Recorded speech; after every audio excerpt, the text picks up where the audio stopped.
Welcome to GLB శాంతి 1830. అందరికీ మొదటి శ్రావణ శనివారం శుభాకాంక్షలు. అప్పుడే శ్రావణ మాసం వచ్చి ఈరోజుతో 2 days అయిపోవడానికి వచ్చేస్తుంది.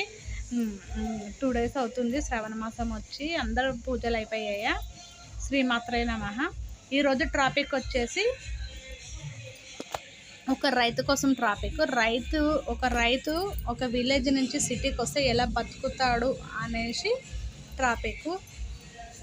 నాకు తెలిసిన ఒక అంకుల్ పల్లెటూరు నుంచి సిటీకి వచ్చాడు. ఆ అంకుల్కి 3 ఎకరాల భూమి, 4 గేదెలు, 2 ఆవులు, ఒక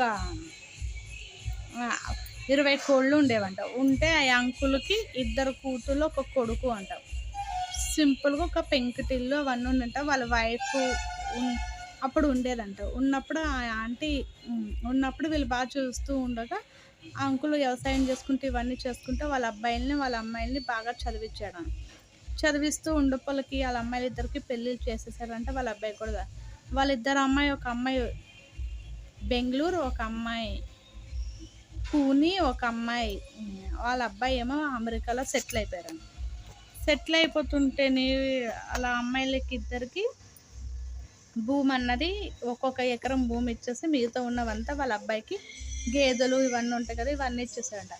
అలా ఆంటీ అంకుల్ హ్యాపీగా బతుకుతూ ఉండేవారు. అంటే వ్యవసాయం చేస్తూ బతుకుతూ ఉండేటప్పటికి ఈ అంకుల్కి ఒక చిన్న వేజ్ అయినా కానీ ఆ అంకుల్ అయితే ఆ ఆంటీ చనిపోతే ఈ అంకుల్కి ఒక 50 సంవత్సరాలు అలాగ ఉంటాయంట. 50 సంవత్సరాలు అలాగ ఉన్నప్పుడు వ్యవసాయం చేసినప్పుడు ఆ ఆంటీ చనిపోయింది కదా, ఎవరు చూసేవాళ్ళు లేక ఆ అంకుల్ సెకండ్ మ్యారేజ్ అన్నది చేసుకున్నాడు. సెకండ్ మ్యారేజ్ చేసుకున్నాకని వాళ్ళ అమ్మాయిలు వాళ్ళ పిల్లలకి అందరికీ చెప్పి ఒప్పించి పెళ్లి చేసుకుంటే ఎక్కడ ఆ ఆంటీ కూడా మ్యారేజ్ అయ్యి వాళ్ళ హస్బెండ్ చచ్చిపోయారంటే దగ్గర ఉన్న వాళ్ళని పెళ్లి చేసుకుంటే ఏమైంది తర్వాత కొద్ది ఈ ఆంటీని పెళ్లి చేసుకున్నాడు కదా ఈ అంకుల్. చేసుకున్నప్పుడు వాళ్ళ అబ్బాయి వాళ్ళ అమ్మాయిలో ఒక కండిషన్ పెట్టిరంట.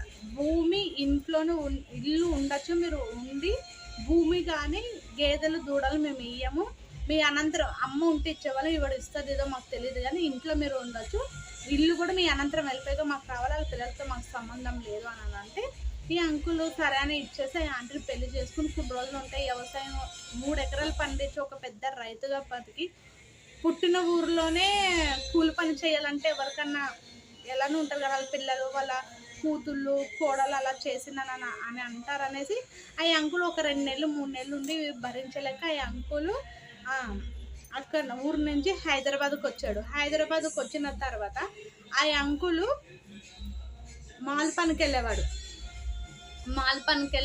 మళ్ళీ వచ్చేసి చెత్త కాయింతలు ఏరుకునేవాడంట. మళ్ళీ వచ్చేసి ఆ అంకుల్ ఇట్లా మాల్ పనికి, మేస్త్రి పనికి, ఇట్లా చిన్న చిన్న చిత్కల పనికి వెళ్ళేవాడంట.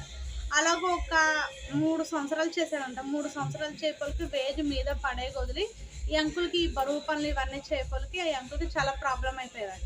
ఆ అంటేమో బయట పనులకి వెళ్ళేదంట. బయట పనులకి ఇట్లా వెళ్తూ ఊరికి వస్తూ పోతుండే అందరూ అన్నవారంట మా భూము వ్యవసాయం ఇలాగ తీసుకొని పోయి ఈ అంకుల్కి ఇంకా ఊరిలో ఉండడం ఇష్టం లేక సిటీకి వచ్చేసాక ఆ అంకుల్ అన్నది ఒక కంపెనీలో గార్డెన్ ఉంటాయి కదా, గార్డెన్ పనికి వెళ్ళేవాడు. గార్డెన్ పనికి ఎవరో చెప్తే ఆ అంకుల్కి చిన్నప్పటి నుంచి ఒక వయసు అయిపోయింది కదా, ఇలా అప్పటికి 50 సంవత్సరాలు అట్లా ఉన్నాయి కదా, 55 ఒక 2 ఏళ్ళు అట్లా గడిపే వాళ్ళకి 52 ఏళ్ళు.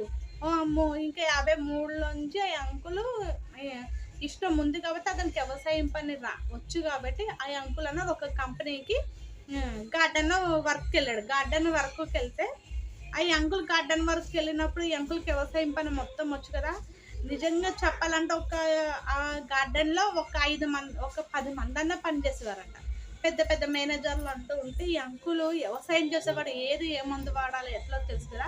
ఆ గార్డెన్ చాలా ఎండిపోయినట్టు కొద్దిగా ఉంటుంది కదా, చెట్లు చచ్చిపోవడం ఇట్లా చెప్తే ఈ అంకుల్ వెళ్ళాక ఈ అంకుల్ ఇలా చేసి అలా చేసి బాగా ఇంకా ఎవరు తిండి కూర్చున్నా కానీ ఈ అంకుల్ కష్టపడే ఓపిక ఉంది కాబట్టి ఈ అంకుల్ అలా గార్డెన్ చేపలకి ఈ అంకుల్ వెళ్ళిన ఒక 3 నెలలకి గార్డెన్ అన్నది చాలా గ్రీనరీగా అయిపోయిందండి. ఎక్కడ చూసినా కానీ గ్రీనరీగా అయిపోయిందండి.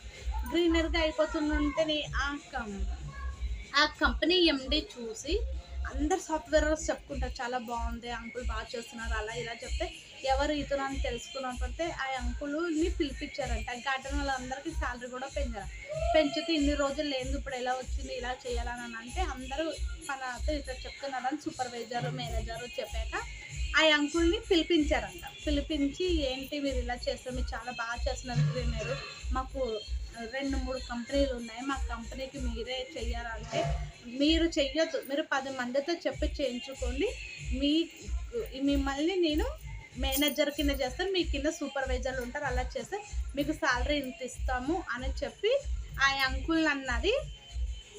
వాళ్ళు చెప్తే అంకుల్ నా వయసు అయిపోతుంది నేను ఏం చేయగలను బాబా అంటే మీరు ఏం రావద్దు, వచ్చి ఇలా ఇలా చేయమని చెప్పండి, మీ మాట ఎవరు వినకపోతే వాళ్ళని మీరు తీసేయచ్చు, నేను ఏం అబ్జెక్షన్ చెప్పను, మీ పనితనం నేను 3 నెలలు పెట్టి చూస్తానంటే మీరు ఇంతకుముందు ఊళ్ళో నేను ఇలా చేశారని జరిగిందంతా చెప్తే ఆ అంకుల్కి మేనేజర్గా జాబ్ ఇచ్చి మంచి శాలరీ ఇచ్చి అవన్నీ చెప్పలకి ఆ అంకులు ఇంకా 3 కంపెనీలకి ఈ అంకుల కాంట్రాక్ట్ కింద ఈ అంకుల్కి ఓన్లీ కంపెనీ తరపు నుంచి పెట్టుకుని ఇన్ని రోజులు ఎవరు అతను వేజు ఉన్న వాళ్ళతో ఇట్లా ఇట్లా చేయాలని చెప్పి 3 కంపెనీలని గ్రీనర్గా బాగా చేస్తే ఈ అంకుల్కి శాలరీ అన్నది కొద్దిగా ఎక్కువగానే వచ్చేదంట.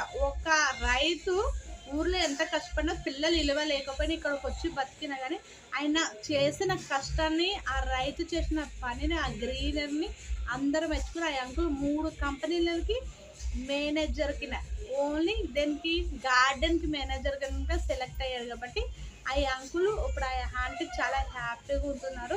ఇప్పుడు వాళ్ళ పిల్లలు కూడా అమెరికా కంట రమ్మంటే కూడా ఈ అంకుల్ వెళ్తలేరంట, వాళ్ళ అమ్మాయిలు కడగానే ఇక్కడికి సుఖంగా వెళ్ళి రాడు. అందుకే ఒక రైతు పడిన కష్టం ఎక్కడికి పోలే, అక్కడ వాళ్ళ పిల్లలు మోసం చేసి ఇక్కడ చాలామంది పిల్లలు కొడుకులు దొరికారు. ఇప్పుడు వాళ్ళ ఫ్యామిలీ చాలా హ్యాపీగా ఉంది. ఒకప్పుడు సైకిల్ మీద వెళ్ళే ఆ అంకుల్ ఇప్పుడు ఒక కార్లో వెళ్తాడు, ఒక కంపెనీ కారే తీసుకొస్తుంది ఆ అంకుల్ బతుకున్నంత కాలం అతను ఒప్పుకున్నంత కాలం ఆ కంపెనీలో డ్యూటీ చేయొచ్చు అని కూర్చుని చేపించారు కాబట్టి ఉంటాడు. ఇప్పుడు ఒక అంకుల్ ఒక పని కింద జాయిన్ అయినా ఇప్పుడు ఒక 20-30 మందికి పని ఇచ్చేవాడు. ఓకేనా, ఈ వీడియో నచ్చితే లైక్ చేయండి, సబ్స్క్రైబ్ చేస్తాను. ఓకేనా, బాయ్.